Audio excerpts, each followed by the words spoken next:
Okay, this is the second podcast. We want to focus a little, just to tease you, because these are really brief.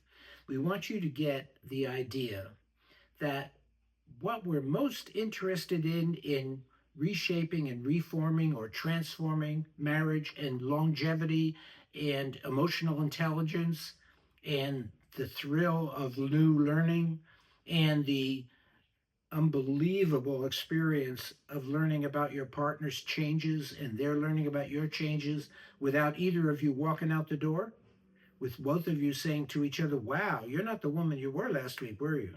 I got stories upon stories about that with my marriage. My wife is certainly not the woman I married, certainly not the woman she was 5 years, 10 years ago, but not even last week. So we're always discovering, and I get scared when I'm discovering something new. She does too, I think, but I'm more aware of my fear.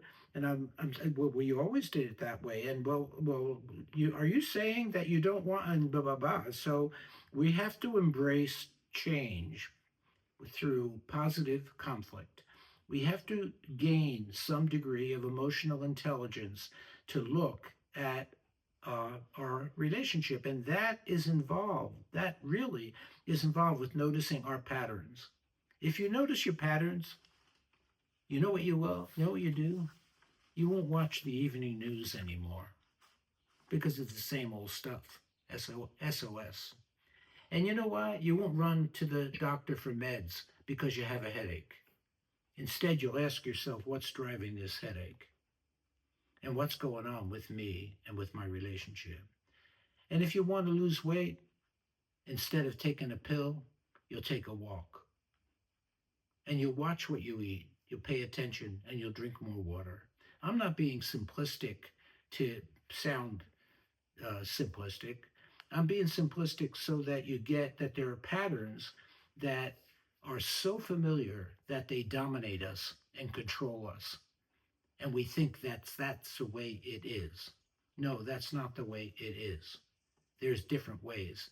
A number of years ago, a friend of mine who bought a new Corvette, I don't know, it was 10, 15 years ago, he said, you know how I keep this Corvette, Stephen? Whenever I go to the store, I park away as far as I can from the door of the store. I park where nobody else parks. That keeps it from getting dinged. But the other thing it does, it makes me walk, and I don't walk enough. So he said, whatever I do, I add to myself the new challenge rather than the old pattern. And so he says, I'm 57 or 58, whatever it was. He said, I need to be in better shape. So he watches what he eats. He watches what the doctor tells him and what he believes and doesn't believe. He watches a lot of things and he changes his patterns as he gets aware of them. So you stop watching the news. Why? Because it's mostly bad news. Very little of the news that you're watching is saying, hey, what'd you do today? How is your life different than it was yesterday? How did you love more people or the people you love more differently, more powerfully? Hey, how are you taking better care of your body today? Here's a story about a guy who took better care of his body today. You stop watching that negative news stuff because that suppresses your inner energy. You don't want it. So we're talking about patterns created and reinforced over time, and they will have to be exposed, deposed, and replaced with healthier patterns. Every single person I coach knows that about themselves. These are fairly simple to do. In scaffolding, we introduce a way to imagine your marriage. We've noticed how it's fairly, in the 80s, it was fairly easy to dumb down, go numb, withdraw, and snack your way through the day. We've noticed that. Those are all patterns. How to dumb down, go numb, withdraw, and snack your way through the day. If you're into those patterns will kill you. Simple. They're not to be embraced. They're to be exposed and faced. You'll need a partner to do that. We're going to invite you into the next podcast, Reimagination Concert. This one has no music. Its music is in its images, and we will want you to say a lot, and maybe wow, and also really.